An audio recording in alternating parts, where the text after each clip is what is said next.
What's going on, everyone? Bryson here with Neil Huffman Volkswagen on the Dixie. Today we're going to go over a 2026 new Atlas Cross Sport. Let's start off with the standard engine, which is the 2.0 4-cylinder inline, which produces about 269 horsepower, which is the exact same of the Atlas, which is the big brother, the one with the third row. You still have the illuminated light bar up front, and then you still have some chrome accents, the sensors up front as well. You have all-season terrain tires, plus you have standard blind spot detection on this beautiful Atlas Cross Sport.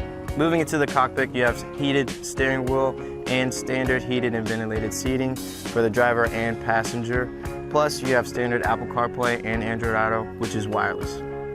Moving into the second row, you have standard bench seating, plus you have two standard USB-C chargers in the back. Plus, a guy like myself, I'm 6 foot, I have plenty of room getting in and out. It's super convenient for tall people like myself or even short people. Moving to the rear of the 2026 Atlas Cross Sport, you have a manual liftgate, plus it is standard on every trim level, the 4Motion, which is Volkswagen's all-wheel drive, the different drive modes. Plus, on the Atlas Cross Sport, you can see how much more trunk space you have versus the Atlas. That's going to be all for this video. I hope you enjoyed this quick video. We have all that and more on Neil Huffman on the Dixie. Again, my name is Bryson, and Huffman has it.